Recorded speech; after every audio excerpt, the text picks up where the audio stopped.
Hello അസ്സലാമു അലൈക്കും. അപ്പോൾ എല്ലാവർക്കും സുഖമല്ലേ? സുഖമാണെന്ന് വിചാരിക്കണു. അപ്പോൾ കുറേ ആയി വീഡിയോ ഒക്കെ ഇട്ടിട്ട് ഓരോ തിരക്കിലായിരുന്നു. അപ്പോൾ വീഡിയോ ഇടാനൊന്നും ടൈമൊന്നും കിട്ടിയിട്ടില്ലേനു. അപ്പോൾ ഇന്നൊരു വീഡിയോ ഇടാമെന്ന് വിചാരിച്ചു. സിമ്പിളായിട്ട് എങ്ങനെ ബിരിയാണി ഉണ്ടാക്കാമെന്നാണ് കേട്ടോ ഞാൻ ഇവിടെ കാണിക്കണേ. അപ്പോൾ നമുക്ക് എങ്ങനെ ബിരിയാണി ഉണ്ടാക്കാമെന്ന് നോക്കാം. എല്ലാവർക്കും അറിയാം, എന്നാലും നമ്മൾ ഉണ്ടാക്കണമെന്ന് നോക്കാം. ഞാൻ 4 മീഡിയം വലുപ്പത്തിൽ സവാള, ഇഞ്ചി, വെളുത്തുള്ളി, പച്ചമുളക് പേസ്റ്റ് എടുത്തുകണ്. പിന്നെ ചിക്കന് കഴുകി വൃത്തിയാക്കി കായം തേച്ച് വെച്ചിരിക്കണം കേട്ടോ. 2 ചെറുനാരങ്ങൻ്റെ നീരും എടുത്തിരിക്കണം. ചെറുനാരങ്ങ ഓപ്ഷണലാണ്, നിങ്ങൾക്ക് വേണമെങ്കിൽ എടുത്താൽ മതി. അപ്പോൾ വെളിച്ചെണ്ണയിലാണ് കേട്ടോ ഞാനിതൊക്കെ പൊരിച്ചെടുക്കുന്നത്, ചിക്കന് പൊരിച്ചെടുക്കുന്നത്. എന്നിട്ട് ആ വെളിച്ചെണ്ണയിൽ തന്നെയാണ് വെളുത്തുള്ളി, ഇഞ്ചിയും അതേപോലെ വലിയുള്ളി ഇതൊക്കെ ഞാൻ വാട്ടിയെടുക്കണത് കേട്ടോ. അപ്പോൾ നമുക്ക് മൊത്തമായിട്ടൊന്ന് പൊരിച്ചെടുക്കാം. ഫുള്ള് പൊരിക്കുന്ന വീഡിയോ ഒന്നും എടുക്കണില്ല, പൊരിച്ചെടുക്കാം നമുക്ക്. ചിക്കനൊക്കെ ഒന്ന് ആയി വരുമ്പോഴത്തേന് നമുക്ക് മല്ലിച്ചപ്പും പുതിനയൊക്കെ ഒന്ന് കഴുകി വൃത്തിയാക്കി അതും കൂടെ ഒന്ന് അരിഞ്ഞെടുക്കാം.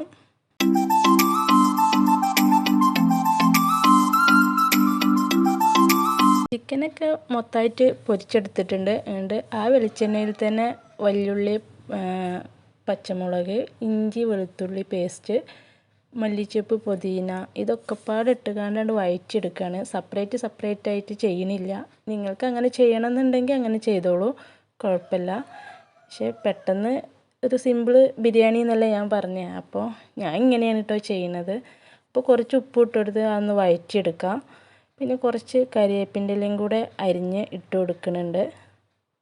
അടുപ്പത്ത് മസാലയും ഒരടുപ്പത്ത് ചോറും രണ്ടും കൂടെ ഒരുപോലെ മെയിൻറ്റെയിൻ ചെയ്തിട്ടാണ് കേട്ടോ ഞാൻ ചെയ്യുന്നത്. അപ്പോൾ ഒരടുപ്പത്ത് ഞാൻ ഇതേപോലെ ഒരു പാത്രത്തിൽ നെയ്യ് ഒഴിച്ചിട്ട് അരി വറുത്തെടുക്കുകയാണ്. വറുത്ത് എടുത്ത് നല്ലോണം വറുക്കണമെന്നില്ല, ജസ്റ്റ് ഒന്ന് വറുത്തെടുക്കണുള്ളൂ. നെയ്ച്ചോറിന് വെള്ളമൊക്കെ വറ്റിക്കണ പോലെ വറ്റിക്കുകയാണ്. പക്ഷെ അങ്ങനെ ഇഷ്ടമില്ല എന്നുണ്ടെങ്കിൽ നിങ്ങൾ അങ്ങനെ ചെയ്യണ്ട കേട്ടോ. കാരണം ഞാൻ അങ്ങനെയാണ് ചെയ്യൽ. ഇവിടെ ബിരിയാണി വെക്കുമ്പോൾ ഞാൻ അങ്ങനെയാണ് ചെയ്യൽ. നിങ്ങൾക്ക് സാധാരണ ബിരിയാണിയൊക്കെ വെക്കണ പോലെ തന്നെ വെള്ളം തിളപ്പിച്ചിട്ട് അങ്ങനെ ചെയ്യാവുന്നതാണ്. അപ്പോൾ നല്ലോണം വറുത്തെടുക്കുന്നില്ല. ഒരു പച്ചക്കടി, അരിൻ്റെ ഒരു പച്ച ഒരു കടി ഉണ്ടാവുമല്ലോ, അത് മാറി കിട്ടണ വരെ വറക്കണുള്ളൂ.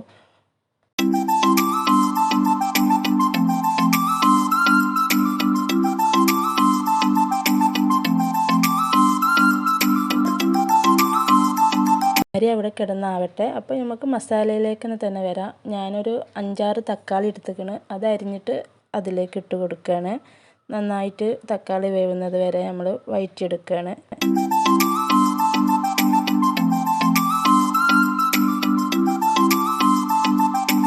കിലോ അരി കൊണ്ടാണ് ഞാൻ ബിരിയാണി ഉണ്ടാക്കുന്നത്. 1.5 കിലോ ചിക്കനും എടുത്തിക്കണ്. അപ്പോൾ അതിനനുസരിച്ച് വെള്ളവും പാർന്നിക്കണം കേട്ടോ. ഞാൻ ഒരു 6 പാത്രത്തോളം ഞാൻ വെള്ളം പാർന്നിക്കണ്. പിന്നെ പട്ട, ഏലക്ക, പൂവ് ഇതൊക്കെ ഞാൻ കുറച്ചെടുത്തിട്ടുള്ളൂ, ഒരു കുത്തൽ വരണ്ട വിചാരിച്ചിട്ട്. പിന്നെ ഒരു ചെറുനാരങ്ങൻ്റെ നീരും പിഴിഞ്ഞ് പാരുന്നുണ്ട്. ആവശ്യത്തിന് ഉപ്പ് ഇട്ട് കൊടുക്കുന്നുണ്ട്. ഞാൻ അടച്ച് വെച്ചിട്ട് വെള്ളമൊക്കെ വറ്റിച്ചെടുക്കുകയാണ്.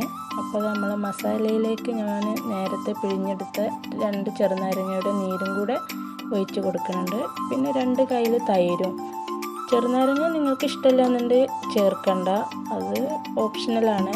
പിന്നെ തൈര് ഞാൻ 2 കയ്യിലെടുത്തിട്ടുള്ളൂ, കാരണം ചെറുനാരങ്ങൻ്റെ പുളിയും കൂടെ ഉണ്ടാവുമല്ലോ. അപ്പോൾ ഞാൻ അതിനനുസരിച്ചിട്ട് എടുത്തിട്ടുള്ളൂ.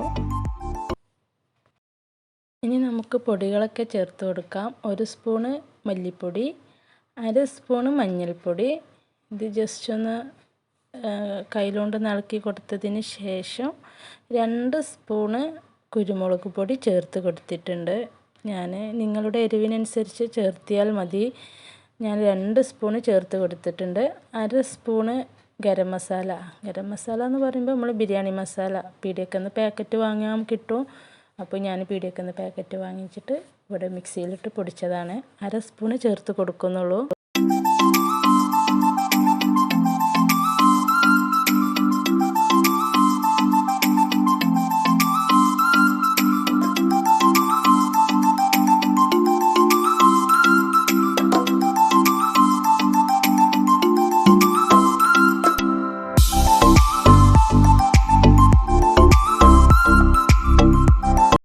നമുക്ക് ചിക്കന് മസാലയിലേക്ക് ആഡ് ചെയ്യാം.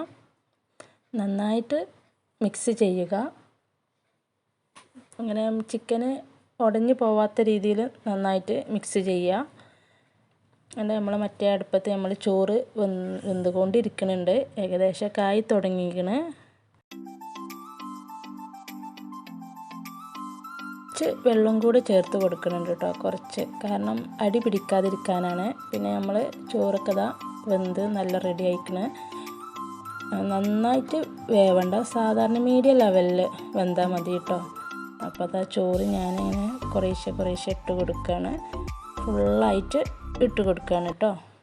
അപ്പോൾ ഞാൻ മുകളിലേക്ക് നമ്മളെ ഗരം മസാല ഉണ്ടല്ലോ, അതിങ്ങനെ ജസ്റ്റ് ഒന്ന് പാർപ്പിക്കുന്നുണ്ട്. അണ്ടിപ്പരിപ്പ്, മുന്തിരി ഇതൊന്നും ഞാൻ ആഡ് ചെയ്തിട്ടില്ല കേട്ടോ. അത് നിങ്ങൾക്ക് വേണമെങ്കിൽ അങ്ങനെയൊക്കെ ചെയ്യാവുന്നതാണ്. ഇത് നമ്മൾ വീട്ടുകാർക്കല്ലേ, അപ്പോൾ ഞാൻ അങ്ങനെയൊന്നും ചെയ്തെടുക്കണില്ല. അതുപോലെ ഉള്ളി വറുത്ത് കോരും അങ്ങനെയൊക്കെ ചെയ്യും. പക്ഷേ ഞാൻ അങ്ങനെയൊന്നും ചെയ്യാതെ ദമ്മിടുകയാണ് കേട്ടോ. നിങ്ങൾക്ക് അങ്ങനെയൊക്കെ വേണമെങ്കിൽ ചെയ്യാം കേട്ടോ. ഞാനിപ്പോൾ സിമ്പിളായിട്ട് എങ്ങനെ ചെയ്യാമെന്നല്ലേ കാണിക്കുന്നത്. അപ്പോൾ സിമ്പിളായിട്ട് തന്നെ.